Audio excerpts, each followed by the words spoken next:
UPSC ಅಂದರೆ ಏನು ಅಂತ ಗೊತ್ತಿರಲಿಲ್ಲ. ಸೊ ಆ ವಿಷಯದಲ್ಲಿ ನಿಮ್ಗೆ ನಾನು ಲಕ್ಕಿ ಅಂತ ಹೇಳಕ್ಕೆ ಇಷ್ಟಪಡ್ತೇನೆ. ಸೊ ನಿಮ್ಗೆ ಈ ಥರ ಈಗಲೇ ಒಂದು ಪರಿಚಯ ಆಗ್ತಾ ಇದೆ.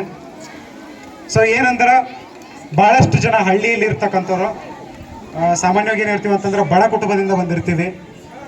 ಅವ್ವ ಅಪ್ಪಗಳು ಕೂಲಿ ಕೆಲಸ ಮಾಡ್ತಿರ್ತಾರೆ. ಎಷ್ಟೋ ಸಾರಿ ಆರೋಗ್ಯ ತೊಂದರೆ ಇರ್ತದೆ, ತಂದೆ ತಾಯಿಗಳಿಗೆ ಸರಿಯಾದ ಆದಾಯ ಇರುವುದಿಲ್ಲ, ಕಷ್ಟಪಡ್ತಿರ್ತಾರೆ.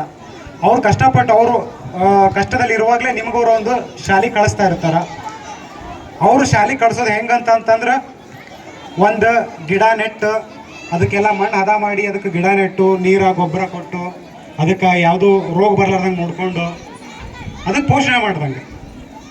ಆ ಥರ ಪೋಷಣೆ ಮಾಡಿರ್ತಕ್ಕಂಥ ಗಿಡ ಏನಾಗಬೇಕು, ಬೆಳೆದು ಮುಂದೆ ಏನಾಗಬೇಕದು ಅಂದ್ರೆ ಏನಾಗಬೇಕು, ಬೆಳೆದು ಅದನ್ನು ನೋಡ್ಕೊಂಡಿರೋರಿಗೆ, ತಂದೆ ತಾಯಿಗಳಿಗೆ, ಗುರುಗಳಿಗೆ, ಹಿರಿಯರಿಗೆ, ಆಶೀರ್ವಾದ ಮಾಡೋರಿಗೆ ಒಂದು ಫಲ ಕೊಡಬೇಕದು ಸಮಾಜಕ್ಕೆ.